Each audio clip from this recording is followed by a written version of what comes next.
final quarter begins right now.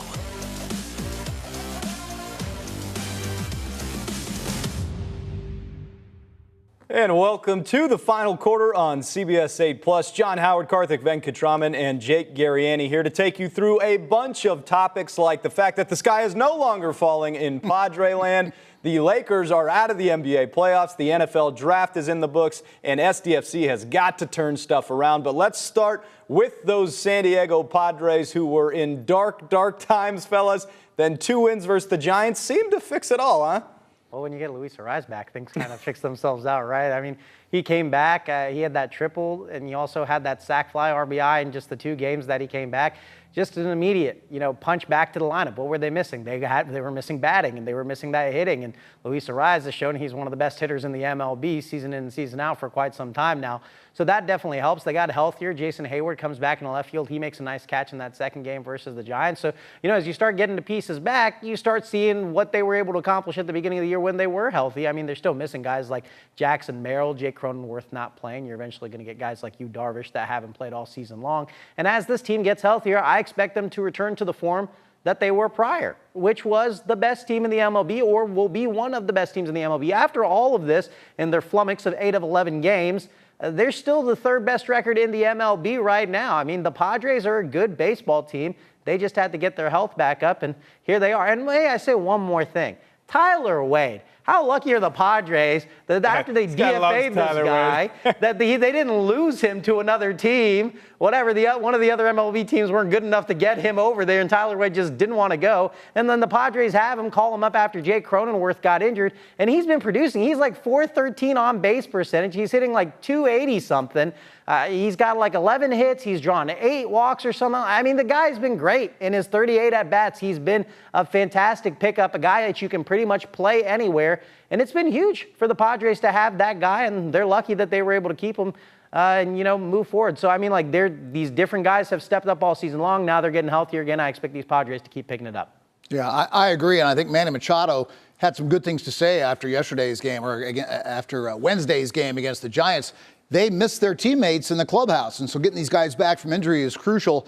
But how about the pitching performances? Nick Pivetta and Michael King, they are currently 7th and 9th in ERA in all of Major League Baseball. They are just ripping it up, rock solid. Michael King, a 2.09 ERA, and Pivetta, a 1.78. So the pitching staff doing rock solid, and you still have yet to see Yu Darvish and Joe Musgrove, who's going to be out for the year. They're playing well enough. And despite a 4-game losing streak there for a while, no need to panic. Yeah, King and Cease have been the stoppers for this rotation. And really, the pitching's been unbelievable all the way around the bullpen, top in all of baseball. John, you mentioned Manny Machado and him missing his buddies. Well, here it is from his mouth. I think it was just, we felt lonely out there. We missed our guys. We missed our guys. And, we missed them in the clubhouse. They were gone for a whole week. And we just felt empty. And they're back, so they're a big part of our ball club, and they bring a lot of energy. It's great to have Arraez and J-Hay back. The energy that they bring, obviously the defense that J-Hay was putting on today. Arraez is tough at bats, and the energy. It's a much more exciting team. It's a good start. But it's a good team on the other side. So we got to keep getting better, and we got a bunch of more games to play. Winners find solutions. It's just the fact of the matter. There's no money in complaining. It's not going to do anybody any good. All it is a complete drag. So let's figure it out. And what we have is plenty good enough. And there's not been one peep from a player, a staff member, and nobody's feeling sorry. Great team over there. I think we're going to have a lot of really good NL West battles throughout the whole season. But it's also it's those tests that you got to put your big boy pants on and play these guys. And I know we're going to get them 11 more times throughout the year. So obviously a good start, but you got to make sure it lasts over the next 11 against them, and then the 13 against the Dodgers and the 13 against the Diamondbacks.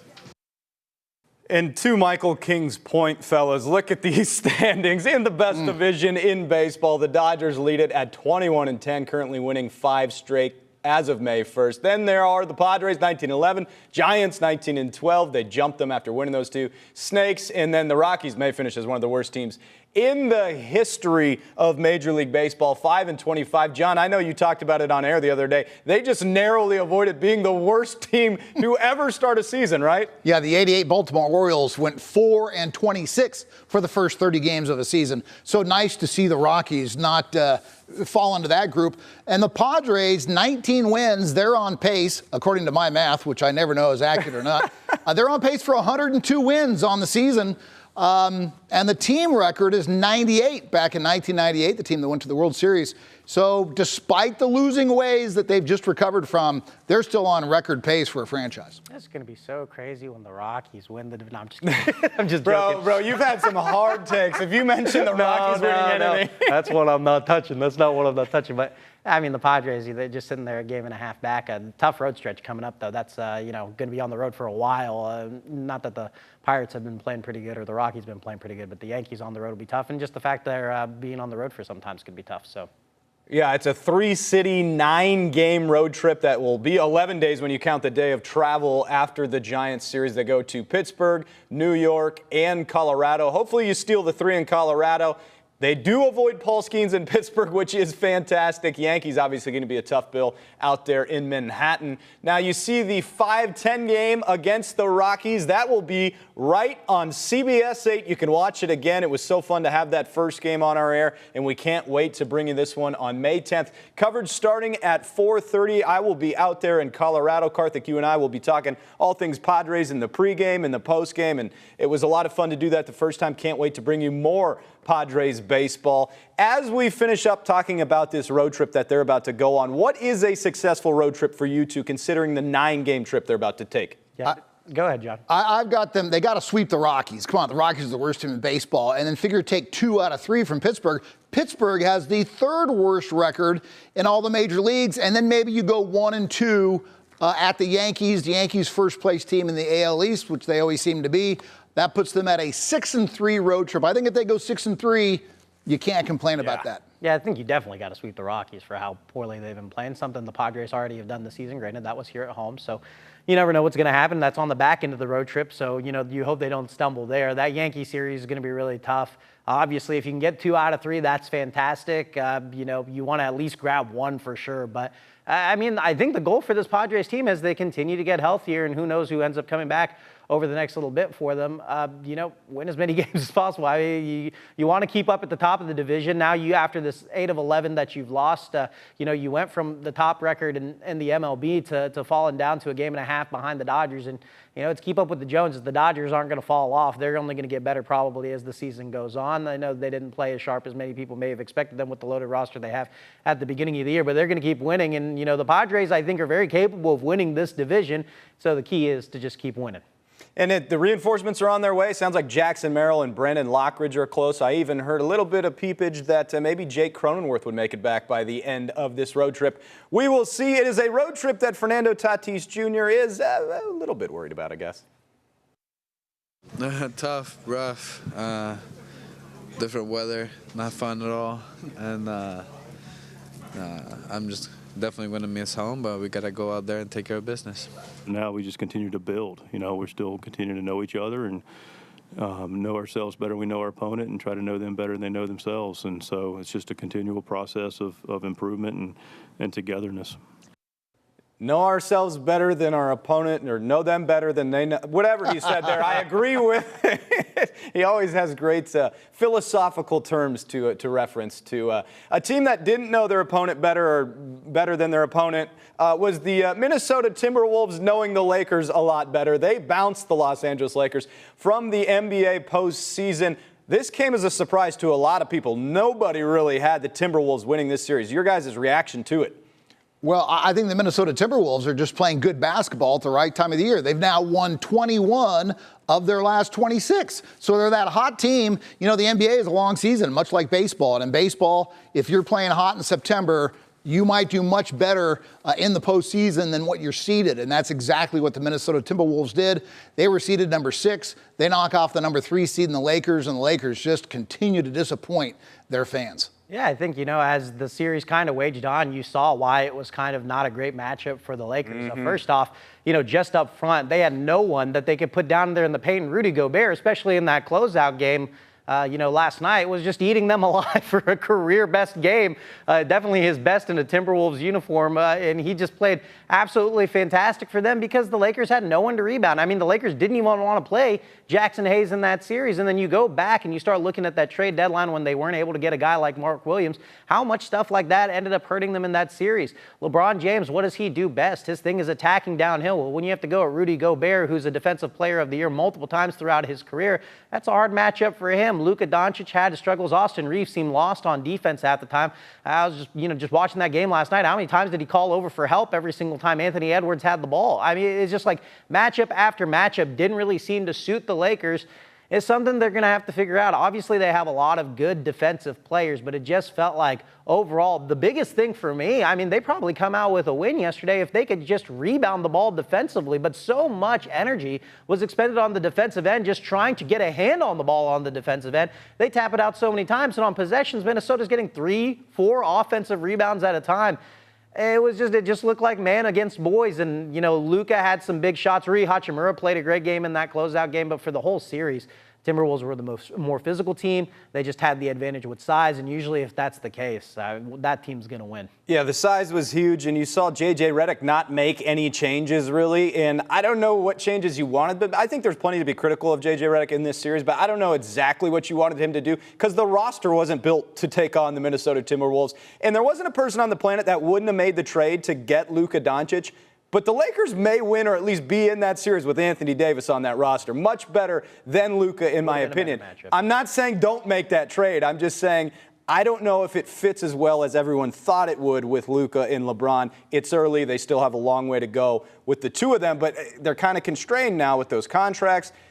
Lakers are going to be in an interesting position. We'll see if they can pull it off next season. But, yeah, one and done for the L.A. Lakers. All right, the NFL draft is in the books, and it was quite an interesting one. One storyline stole all the headlines through the draft, and that would be Cam Ward going number one. No, I'm just kidding. Yes, sir! My Tennessee Titans, baby! That would, of course, be Shedeur Sanders sliding all the way to the 5th round. Let's talk about this first. Let's look at the quarterbacks taken ahead of Shedeur. Cam Ward, number 1 overall, no surprise to anybody. Jackson Dart, the Giants trade back up into the first to get him 25th overall from Ole Miss. Bit of a surprise, right? This is where it got really outstandingly weird, was Tyler Shuck going to the New Orleans Saints in the 2nd round, and then Milroe, and then Gabriel, and then the Browns being the next team to pick a quarterback with Shedeur 144th overall. Your guys' thoughts on the slide, everything that surrounded Shedeur Sanders? Well, I think the salt in the wound to Shedeur is the fact that he finally gets drafted, but by a team that took a quarterback 2 rounds earlier. I think maybe a lot of teams were not interested in Sanders either. They didn't need a quarterback, but they didn't want Shedeur as a backup quarterback because you're going to have Deion Sanders in their ear all night and into the ear of the media saying, hey, my kid should be playing more than he's playing. It'll be very interesting to see training camp with the Cleveland Browns this year. That is for certain. But I think Shedeur, the biggest mistake that he and his family and Deion made, they counted their chickens before they were hatched. They thought he'd be a first rounder. They created this draft party. He had his own interview set. He had a $100,000 necklace. He's got a nickname that he gave himself, legendary. It's like, show some humility. You look at somebody like Tony Gwynn, who wouldn't believe he was in the Hall of Fame until he got the phone call. Shedeur, a much different cat, needed to show some humility, and this wouldn't have been such a big story. I think, you look at all the reports of Shedeur Sanders and, this and that. He didn't show up to his interviews properly. He acted like, somebody that was very cocky, that it was all about him. It wasn't about his team. I obviously don't know. I wasn't in any of the interview things. I think here's kind of where I lay on it. Whatever happened to Shedeur Sanders happened to Shedeur. If he ends up being a great quarterback in the NFL, that'll all sort itself out. I think the problem for me is with these NFL teams, they sit here all the time and then they're like, okay, that's cocky. That guy's cocky. We're not going to take him.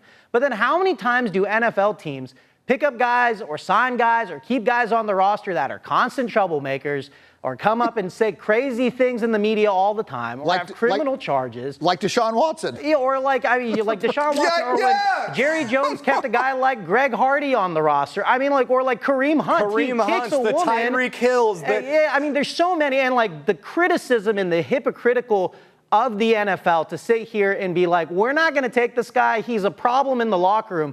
But then on the flip side, to sign all of these other dudes who are what you would just consider just like a media sideshow. I mean, how many teams did Antonio Brown land on before now he's pretty much been kicked out? I mean, like, I think that's what gets me, right? It's like, if you can't have it both ways. You can't say Shedeur Sanders is, okay, we think he's talented, but he's just going to be a circus in the locker room. But then have all these other guys that you keep on your roster that are also like circus, sideshow, huge reports, It's why it makes no sense. It doesn't make sense. It's so hypocritical. And with that, like whatever it is with Shedeur that happened to him, what happened. But at the end of the day, for me, what bothers me the most is just the hypocritical aspect from NFL teams. I couldn't agree more. And there are two schools of thought to this whole thing. I think the point John brought up is valid to a lot of people, right? I also think that what you're saying, Karthik, is what I tend to agree with too. Or like, it doesn't make any sense to me because the NFL has proven time and time and time again, they don't care about any of that. They've drafted Jamarcus Russell. They've drafted Johnny Manziel. And I get people want to say, oh, he didn't work out at the combine.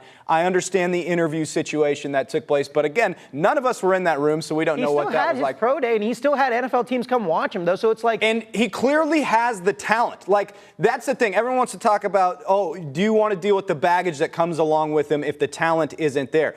Now, the counter argument is, well, he played in a system that really helped him talent-wise. He didn't stretch the ball down the field, this and that.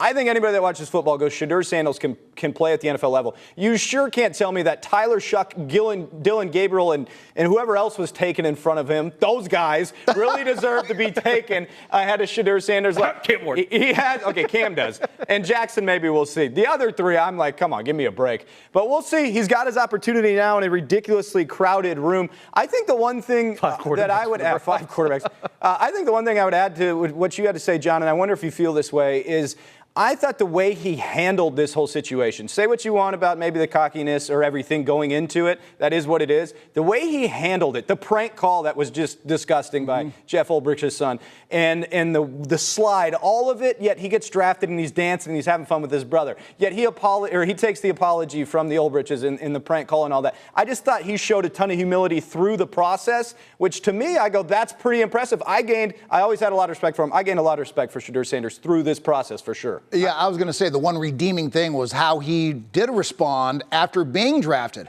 After that huge fall, 4 rounds, that's just crazy, and waiting 3 days for his name to be called. You might have expected all right, thanks, I'm glad I got drafted by you. It wasn't that way. He appeared to sincerely be excited about getting selected and getting to work and getting stuff done. So jumped in a swimming pool afterwards. So, I mean, like, I agree with both of you. I mean, like, that's kind of, why it's a little more confusing for me, too. It feels like, these teams could have just kind of been like, dude, what's up? And then maybe he kind of would have clicked then, and then maybe we wouldn't even I don't know. There's multiple layers to this. I don't know the final story, as I said. But, I do agree with both of you in that, after all this and after he was drafted, he did seem very happy and grateful for the opportunity. And as I said earlier, now he's going to get his opportunity, and he'll make the most of it if he's a good enough NFL quarterback. So we'll see how it all shakes out. You hope so. He did go to an organization that has proven time and time again they ruin quarterbacks. But you do hope he makes the best of his opportunity. Let's throw up for you Charger fans out there real quick. Their draft, you can take a quick look at it. We're not going to sit here and break it all down. The draft as a whole, because Shedeur Sanders stole all the headlines, went pretty status quo, I think, the rest of the way. Love what the Jaguars did getting up there and getting Travis Hunter, by the way. And a lot of really just solid drafts all the way around. The one thing I find funny about the draft is, like, everybody gets a grade right after. And it's like, you're not going to know if this was a good draft or a bad draft for 2.5, 3, 4 years down the line. Until Cam Ward's in the Hall of Fame. Until Cam Ward is in the Hall of Fame for the Tennessee Titans. So that's a quick look at the NFL draft. Let's go ahead and move on to football of the other kind. On the pitch, SDFC reeling quite a bit here. Lost 3 straight matches. Can't seem to find that form they had early in this season, guys. They've played some tough teams over this stretch. I think, some of the stuff that's bothered me just watching San Diego FC is some of the cheap goals that they've given up. I mean, You know, they've just turned the ball over a couple of times. Opposing teams have turned this into goals. Yep. We've kind of seen that for a stretch of games now. Then I think in 3 consecutive games and the 3 consecutive losses, they've given up a penalty in each one of those. Sometimes for tackles in the box, one was a handball, but it's just. It's just that kind of stuff it's really confusing to me, because it's just like we did not see this non-composure from them earlier on in the season, but it seems as teams start to maybe press them a little more to where they're not controlling the ball the whole game and doing what they want with the ball. We're seeing maybe some chinks in the armor here, and I guess we're going to figure this thing out, and this team's going to really have to grow. And they're taking a walloping right now, and they're going to kind of have to figure out this thing pretty quickly, because you don't want the losses to keep piling up, and you don't want to give away home games either. They already gave away one on this little homestand right here. We'll see what they do against FC Dallas. But, yeah, I think for me it's just, the big thing for me is just got to find some ways to create some more offense, but you can't give away these cheap goals. That's been the tough thing for me. Yeah, and I kind of wonder if this team started out so red hot. They were in second place after, 7 weeks of the season, or 7 games into the season. And you wonder if maybe the opponents have started to figure out what they're doing, starting to figure out the foundation that the San Diego Football Club is trying to build. And now you have a 3-game skid. Now you've got to change what you're doing a little bit to surprise the opponents coming up. They're going to take on FC Dallas next, and that should be a matchup they have a fair shot in. Both of them sitting right next to each other in the table. John, I know you were out at SDFC training today. You talked to head coach Mikey Varas, and he had this to say to you. Mikey, after the match last week, you talked about training sessions were good during the preseason for the preseason, but the training sessions aren't good enough for now. Have training sessions been better this week? Yeah. And just to clarify, it's not that they're not good now. Like, it's that we need to keep taking steps. You can't think that the effort that you gave yesterday is good enough tomorrow, right? You have to keep getting better. So that's where we're at, and at the end of the day, we still have only a little bit of time together. So we need to push ourselves to make sure that we don't allow a comfort zone to slip in. We need to keep pushing. And this week the training was really good, and these guys always respond well, right? So that I really appreciate about them. I continue to appreciate Mikey Varas and his philosophies and the things that he says, and the fact that, hey, we were at this level during, spring training and the first couple of weeks, but you have to keep going like this. If you go like this, rest on your laurels, you're going to end up maybe in a 3, 4, 5 match losing streak. So I appreciate the coach saying that, clarifying what he meant from his post-match remarks last weekend. And I like Coach Mikey and his philosophies, and I think we will see this get turned around, perhaps this weekend against Dallas. Yep, and that'll be a fun one. That one's at home at Snapdragon Stadium Saturday, 6:15 kickoff. And then the Padres on their 9-game road trip. Be sure to join us next week. We'll be able to break it all down, or at least half the Padres road trip, during next week's edition of the Final Quarter on CBS 8+.